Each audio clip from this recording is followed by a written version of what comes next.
What's going on, y'all? Chuck Nunface here. So a couple days ago, I said I had a couple new knives coming in, and one of the two has arrived. It came in yesterday. The other one is coming in today, or technically yesterday, by the time you're watching this.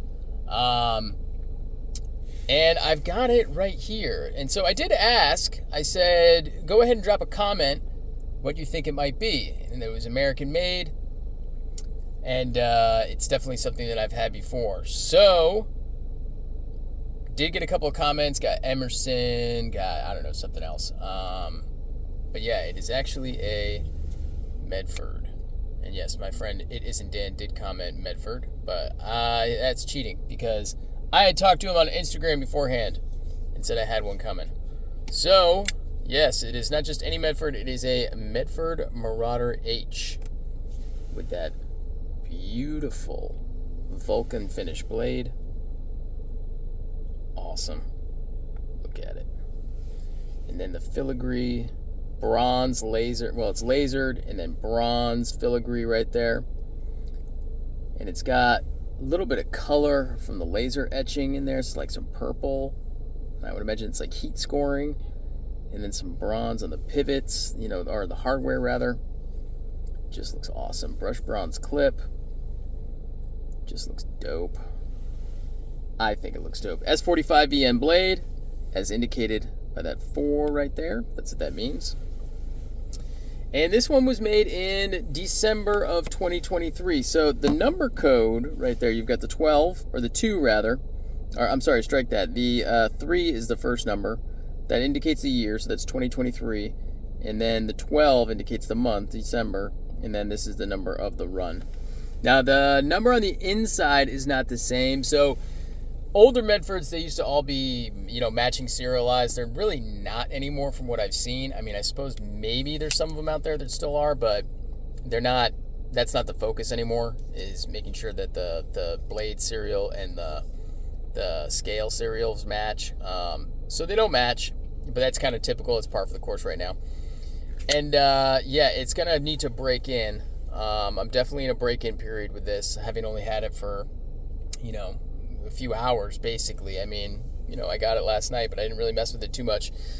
But it was really, really stiff when I first got it, like insanely stiff.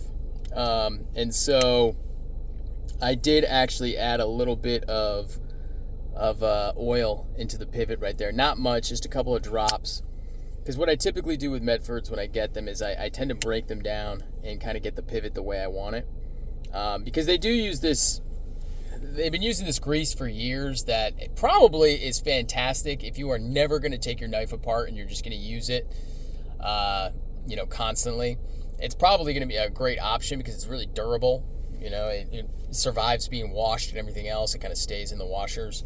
But I don't like that. I prefer to use like KPL or, McMurtry's EDC oil is one that I've been using lately. And so if I do a desktop, when I do a desktop on this one, I'll kind of show the oil that I use and everything else. But I think I've done it in a couple other videos.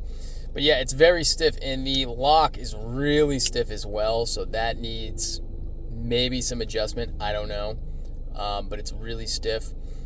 And it does have a little bit of lock stick right now, as you can see. It's worse if you just kind of open it up slowly. Well, it wasn't that time. But yeah, it is, the spring is really stiff, so I may make an adjustment on that. But yeah, it just needs to break in. Medfords, typically the tolerances, they come pretty tight. And the parts really just kind of need to mate and wear in with each other and everything else, and they do get better over time, it's true. And I know in, this day and age, we kind of expect everything to be perfectly dialed the second we get it, and I'm really no exception to that, but I do kind of understand the process with Medfords. They do require a break-in period, kind of like Spartan. The Harsey folder usually requires a break-in period as well. So, and that's a fantastic knife. But yeah, this one's going to need some break-in time. I may accelerate the process. I may break it down and kind of clean off the washers. See how many washers are actually in there, because typically there's going to be more than one per side. There might be one on this side and 2 or 3 on this side. You never know. Medford did a whole video on that. So yeah, I mean, initial impressions, yeah, it needs a break-in period, but it's just awesome. Picked it up from Knife Joy. Great place, great people to work with. Very easy. Communicated with them a little bit via email. It was a done deal, and they got it out to me in like 2 days. So that was pretty awesome as well. But yeah, pretty psyched to get one of these back. And I did have one before that was kind of a custom order that I got. It matched my fighter flipper with the kind of apocalyptic skull scene and cityscape and everything else. But I ended up selling that one. And my buddy Killer Knives on Instagram, if you want to give him a follow, he actually got one of these recently. He got a Marauder-H just a few days before I got mine. It kind of just got the fire lit again. I was like, man, I gotta get one of those. And so I made it a mission to get another one. So yeah, very happy to have this in the collection. Came very sharp too. Very sharp. Medford's, generally speaking, I've only had maybe one or two that wasn't super sharp from the factory. Yeah, this is a nice edge on it. I wouldn't mind bringing the edge back a little bit, bringing that secondary bevel back a little bit, but I'm not in a rush. The edge is really good, so we'll just probably use it for a little while and see what's up. Yeah, so first impressions are strong. The one thing that I would note also is, in typical Medford fashion, that little edge right there is not knocked down. I really wish they would kind of change and incorporate that into their finishing process. Is just knocking down that edge right there, because it's sharp on pretty much all their models. I can't recall one where it wasn't sharp. It's such an easy fix too, just to take, put that to the belt or to the buffing wheel or something like that and just knock that edge down. It would be so easy to do. I wish they would take the time to do that, but they haven't. Wish they would. So yeah, I'm going to enjoy carrying this one, using this one, breaking it in, getting the action nice and loosey-goosey, because it will get there. It's not there yet, but it will get there. And so, like I say, I'll probably end up taking it apart. Maybe tonight. I might have time tonight to take it apart and just kind of clean it and kind of get things where I want it, because right now it is really stiff. But the detent feels nice. One thing that I've kind of noticed on the Marauder and some other Medfords as well is the detent can be a little loose, but this detent feels pretty tight. I mean, it feels good. It goes in there nicely. So we'll see. I am probably going to clean it, like I said, but we'll see what's up. Yeah, but that's going to do it for me. Subscribe to the channel if you haven't done so already. Give me a follow on Instagram at Chuck_Nunface. Let me know in the comments what you think of this one. I realize fully that Medford knives in general, they're not for everybody. They definitely have a certain design aesthetic. The man himself, Greg Medford, he turns a lot of people off. He's kind of a polarizing figure. He just kind of says what he thinks. And he turns people off, and and there's going to be a group of people who may find the knives compelling. However, they hate the guy and they can't separate the art from the artist, so to speak.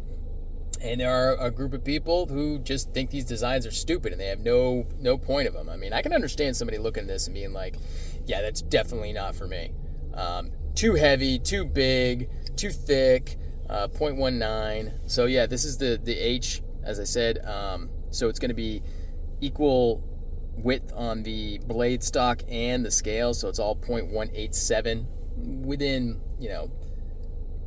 10,000th of an inch. It's going to be 0.187. So it could be 0.188, 0.190 maybe, but yeah. So that's the blade stock thickness, and the scales are all going to be the same thickness. And I could definitely see somebody looking at this and be like, yeah, that's not for me. There's no way I get that. But if you can appreciate knives, like I look at other knives that I definitely wouldn't own, but I can look at them and be like, I can see why somebody would appreciate that. I hope even if you don't like this for you, that you could appreciate something like this. This big, beefy, statement-making Tanto blade, the cool laser work that they do. These guys and Spartan blades probably do the best laser work in the game, in my opinion, that I've seen. They do some of the coolest laser stuff. So nicely etched all the time. Medford's Anno and Spartan's Anno, once again, those two are pretty much 1 and 2.